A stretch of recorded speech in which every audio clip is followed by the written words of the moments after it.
देखिए, जैसा आप जानते हैं कि 7 नवंबर को गांव बलियाना में एक डबल मर्डर की घटना घटी थी।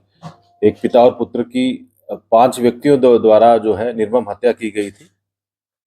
जिसमें 2 व्यक्ति तो 7 नवंबर को ही सोनीपत में एक मुठभेड़ के बाद अरेस्ट हो गए थे, लेकिन इसमें 3 व्यक्तियों की गिरफ्तारी बकाया थी, जिसके अंदर जो मुख्य आरोपी था संजय, जिसने ये सारी साजिश रची पुरानी रंजिश के चलते, और उन अपने साथ 4 साथी और जोड़ के इसने इस घटना को अंजाम दिया। तो क्योंकि मामला काफ़ी सीरियस था, तो इसमें क्राइम टीम पूरे जिले की लगातार इस पे काम कर रही थी। इसमें खास बात यह है कि जो 2 लड़के पहले अरेस्ट हुए हैं सोनीपत में, उनसे पूछताछ में ये बात भी आई थी कि इनका प्लान एक और मर्डर करने का था गांव बलियाना में। तो इसलिए मामले की गंभीरता को देखते हुए इसमें काफ़ी टीम्स जो है जिला पुलिस रोहतक की काम कर रही थी। तो ऐसे ही इनपुट मिली आज अर्ली मॉर्निंग आईएमटी के एरिया में कि ये देखे गए हैं तीनों लड़के। तो तुरंत जो CIA 1 की टीम वहां पर पहुंची सुबह करीब 5 बजे के आसपास। तो जैसे ही उन्होंने पुलिस की टीम को देखा तो भागना शुरू उन्होंने किया वहां से। पुलिस द्वारा उनको वार्निंग दी गई, लेकिन उन्होंने जो है वापस पलटकर पुलिस पर फायर किया तो अपने सेल्फ डिफेंस में। और उनको डिटेन करने के मकसद से उनके ऊपर भी पुलिस द्वारा अपनी सेफ्टी के मद्देनजर फायर किया गया, जिसमें एक जो संजय मुख्य आरोपी है उसको एक बुलेट इंजरी हुई है। बाकी 2 भी छोटी मोटी चोटें हैं भागते हुए जो लगी हैं। उनको तीनों को इमीडिएटली हॉस्पिटल ट्रीटमेंट के लिए शिफ्ट किया गया। अभी जैसे उनकी ट्रीटमेंट खत्म होगी तो उनको और डिटेल में पूछताछ की जाएगी। इनसे जो है जो वेपन यूज हुआ था मर्डर में, जो पिस्टल थी, वो भी रिकवर हुआ है। इसके अलावा एक और इलीगल वेपन इनसे रिकवर, तो 2 वेपन और कुछ जिंदा राउंड इनसे रिकवर हुए हैं। तो कितने राउंड फायरिंग की सर की तरफ से पुलिस की देखिए, उन्होंने करीब 4 राउंड फायर किए हैं, पुलिस की तरफ से भी 3-4 राउंड फायर हुए हैं।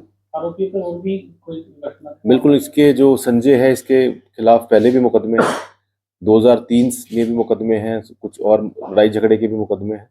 और बाकी जो आरोपी है वीरेंद्र के खिलाफ भी मुकदमे दर्ज है, NDPS का भी मुकदमा है। क्योंकि अभी तो जस्ट ये डिटेन हुए हैं, तो बाकी पूछ अभी उनकी और क्रिमिनल रिकॉर्ड हम ले रहे हैं। बलियाना के कितने रहने वाले? ये बलियाना का है संजय, और बाकी 2 लड़के हैं वो कसरेटी गांव के। रंजिश की बात की।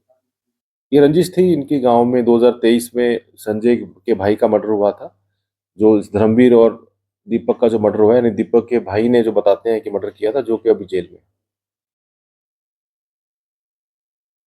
बाकी क्योंकि ऑलरेडी एक स्पेशल ऑपरेशन भी चल रहा है और हमारी क्राइम टीम पूरे एक महीने की अगर हम बात करें तो करीब 40 असले रिकवर कर चुकी है, जिसमें काफ़ी संख्या में असला भी रिकवर हुआ है। और इसके साथ साथ 40-45 जो है क्रिमिनल्स की गिरफ्तारी भी हुई है जो वायलेंट क्राइम में इन्वॉल्व है। सर जिस तरह से ब्लास्ट हुआ था उसके बाद किसने सिक्योरिटी की?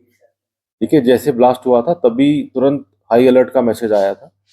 तो जो हमारा प्रोटोकॉल है जो हाई अलर्ट का, उसके अंदर जो है नाकाबंदी, खास गाड़ियों की चेकिंग, जो होटल हैं, बस स्टैंड है, धर्मशालाएं हैं, उनकी चेकिंग। तो तभी से पूरी डिस्ट्रिक्ट पुलिस उस हाई अलर्ट के मद्देनजर कार्रवाई में लग गई थी। 1 करोड़ रुपया मिला था पुलिस को चेकिंग के दौरान। हाँ। क्या कोई दिल्ली मामले से जुड़ा हुआ है या फिर बिहार से जुड़ा हुआ कुछ मामला सर? देखिए, ये 10 तारीख को ही इवनिंग में जब हाई अलर्ट आया तो चेकिंग स्टार्ट की गई, तब एक गाड़ी से 1 करोड़ रुपए रिकवर हुए हैं।